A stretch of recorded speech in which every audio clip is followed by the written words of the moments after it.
Welcome back to the Crafty Bandit. I'm Taylor, and this is my colorful boy Bandit. Today, the drama is officially at an all-time high.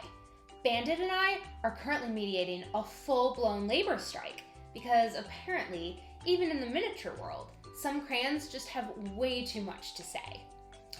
If you haven't guessed it already, this book nook is inspired by the wonderful children's book, The Day the Crayons Quit.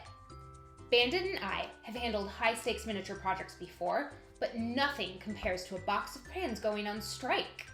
I've never seen Bandit so riled up.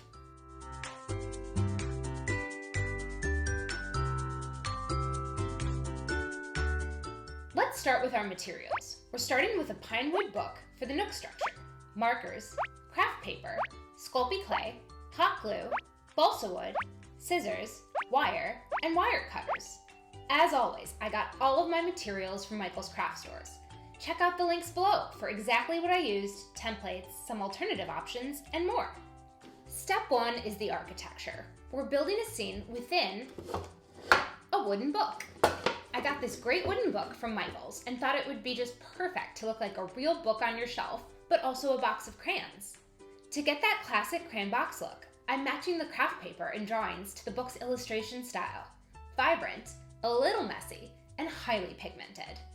I'm using blue craft paper around the front, back, and spine of the Nook, and then using colored markers and some more craft paper to draw the crayon label and crayon drawings.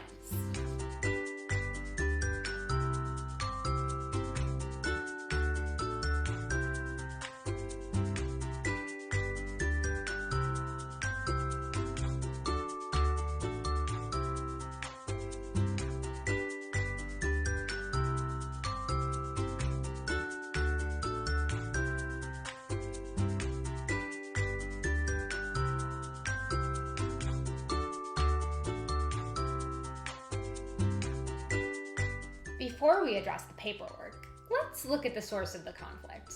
We have 4 distinct zones where these crayons are letting their frustrations fly. We're going to create those quadrants using some slats of balsa wood to keep the crayons in their own spaces.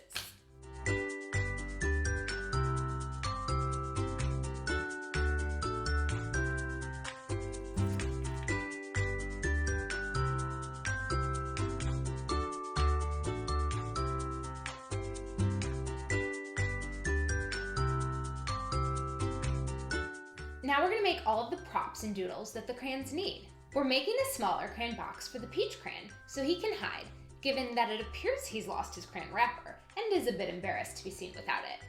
For the other crayons, we're going to create some doodles to show what they've been up to. For the tiny crayon box, I'm taking different colors of blue and brown craft paper and assembling those to make the craft box. You can find the template for this tiny crayon box and all the other pieces in this book nook in the links below. Before we assemble the small craft box, we're going to color it to make it look like the one in the book. I'm using colored markers and a white paint marker.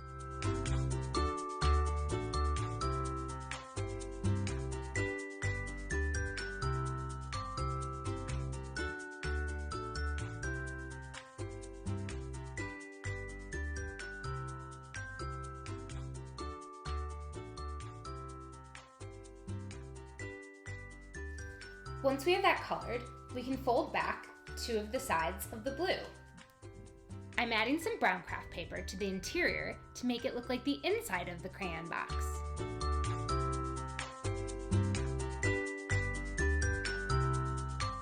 Once you have the bottom and the top of the crayon box, you want to make sure to glue it at an angle so it looks like the crayon is going to be popping out.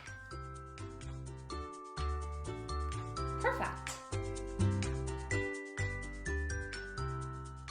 The doodles on the wall are one of the easiest and most fun things to do for this book nook. Really use your imagination. All you need is a marker the same color as the crayon. For the blue crayon, start with outlines of things like waves, clouds, a ship, and a fish.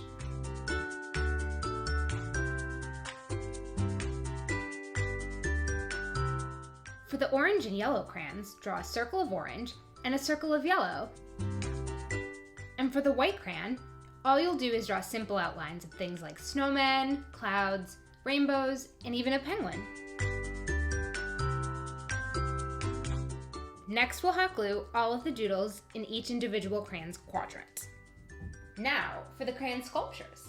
These figures are super simple, and once you learn to sculpt one, you can sculpt them all. Check out my website for more detailed videos and templates. Now let's bring these complaining crayons to life. First, the body. I'm rolling a smooth cylinder of polymer clay, keeping the diameter consistent so they fit perfectly into our Crayon Box dividers. For that realistic crayon look, I'm adding a slightly different colored tip and base, just a subtle shade shift to mimic the wax depth. I'm sculpting these tiny 4-fingered mitten hands. They are small, but they provide just enough personality. Next, the signature detail. Using a cutting tool, I'm creating a triangular black strip and pressing that into the base, keeping those lines crisp and clean to give that signature crayon wrapper style. For the faces, we're keeping it minimalist, but expressive. I'm adding simple dots for eyes and a small line and a little tongue for the mouth. Because when you're a crayon and on strike, you don't need a complex expression to show you've reached your limit. For the limbs, I'm using thin black wire cut into 4 pieces for the arms and legs. Each crayon has its own personality, so make sure they're all a bit different to reflect their grievances. First up, we have the peach crayon, who is strictly refusing to come out because he's missing his wrapper. I've scattered bits of his wrapper around his quadrant to get the point across.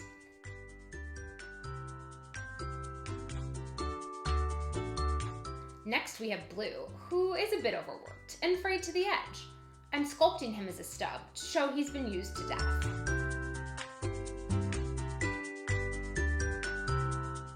Then, the classic sun-colored feud. Yellow and orange are split down the middle, neither one will look at the other.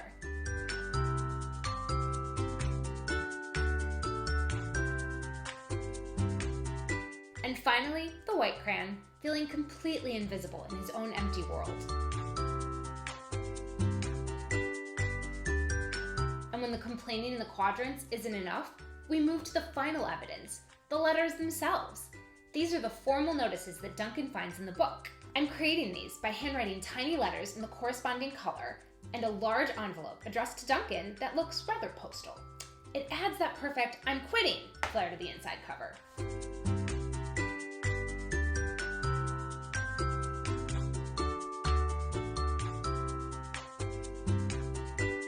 Aside from the crayons in the quadrant, I'm also putting some crayons peeking outside of the book. Well, the grievances have been filed, the crayons are officially on strike, and our chief inspector has decided to join the picket line. The book Nook is complete, and honestly, it looks even better than I imagined.